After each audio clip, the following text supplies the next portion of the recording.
Hello everyone, I'm George from Ireland. Here I am near the Grand Master's Palace in Rhodes.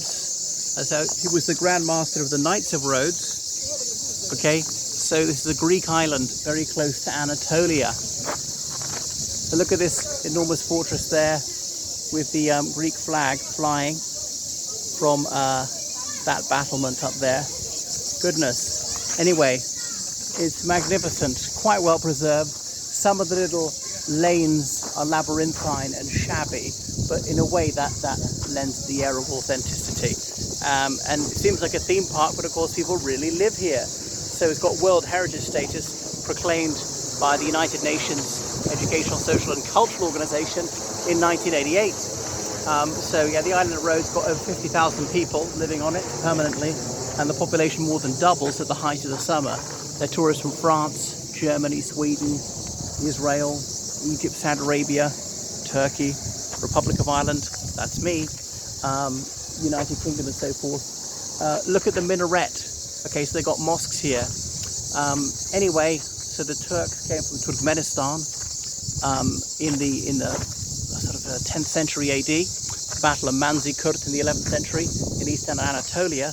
They defeated the Byzantine Greeks, and then over the next 4 centuries conquered Anatolia.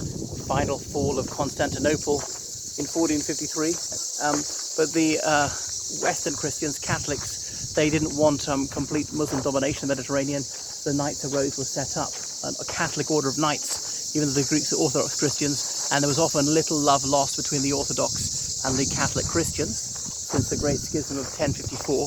But anyway, they didn't want the Mediterranean being a Mohammedan lake, so they were here from all over. And that's why they were using French a bit as a common language. But they were eventually defeated by the Ottoman Turks, who took the island. Anyway, so Greece became independent again in the 1820s, but they didn't get all the land back till after the Second World War. They never got most of it back because, of course, Anatolia was Greek for a long time.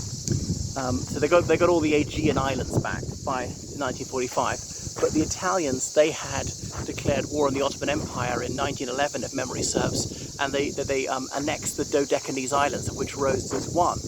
The Italians ruled this. In the 1920s, the Turkish Republic and the Kingdom of the Hellenes, they did population exchange, as in the Turkish minority was expelled from Greece, and they returned to Turkey.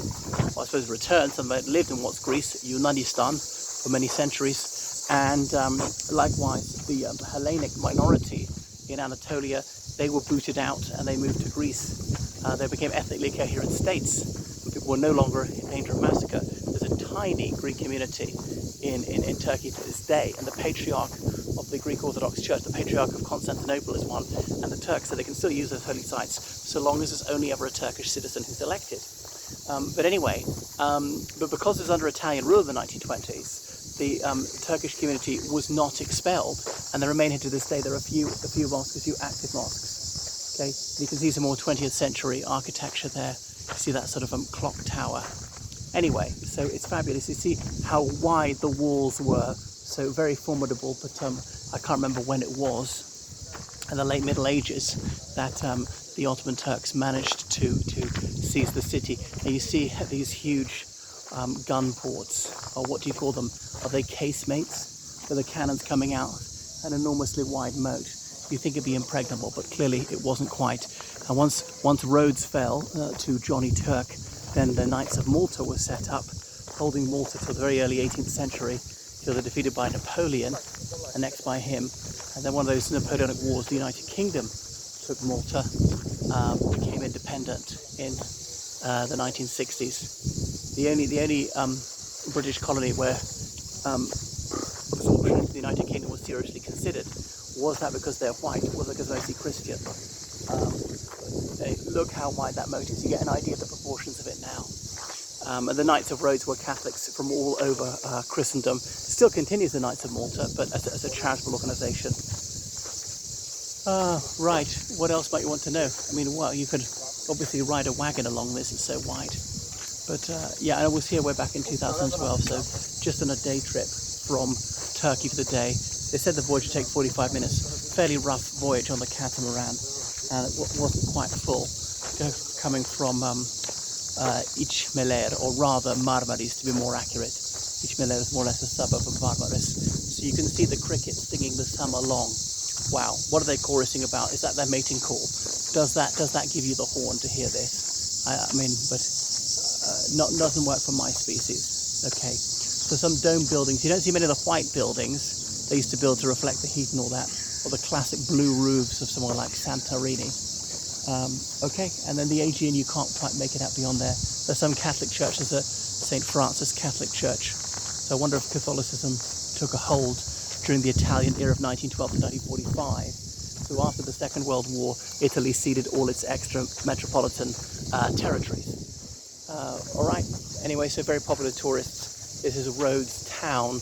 There's Falaraki at the opposite end of the island, which is the wild party town, because notorious for Club 1830 excesses. Often people just finish their A-levels really going crazy on ouzo and whatnot. So loads of nightclubs, booze cruises and such like. So there are lots of little tavernas and then shops selling souvenirs. You get the same thing almost everywhere. The thing is, everybody speaks English, even if imperfectly. So yeah, very agreeable. I remember as recent as the 90s, one couldn't travel between Greece and Turkey, but relations are much more amicable now. Obviously, the Cyprus dispute has not been resolved, and Greece is doing well economically, having come out of a very difficult period after the credit crunch of 2008. Probably a mistake to give up the drachma and join the euro, but anyway, it's so far gone now, it's probably irreversible and may not be the right thing to avert it. So we're near the various bastions as little castles along the walls. This is the Auvergne one, because knights from Auvergne in France used to come here. So the last siege was 1522. I think that's the one that the Turks succeeded in. And they'd taken Constantinople almost 70 years earlier. And they were kind of indifferent to Western learning at that stage, because there's a certain conceit that comes with military might, thinking that they had nothing to learn from the Greeks. And obviously in the early Islamic period, Islamic scholars were willing to learn from ancient Greek philosophy and jurisprudence. But when the Ottomans were very puissant, they tended to have disdain for Hellenistic learning, and they poo-pooed these libraries of ancient Greek works, and that's why a lot of them came to Western Europe. That actually boosted the Renaissance, because sometimes these books have been lost to Western Europe. Printing was only just coming to Western Europe in the late 15th century with Gutenberg's Bible. Of course, Cathay had it for a millennium at that stage. So that was a real, rebirth. That's what Renaissance is, literally.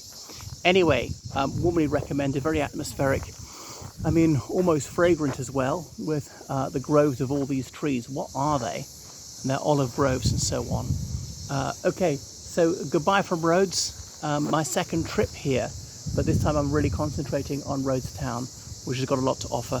Did the open top bus tour, which is fabulous.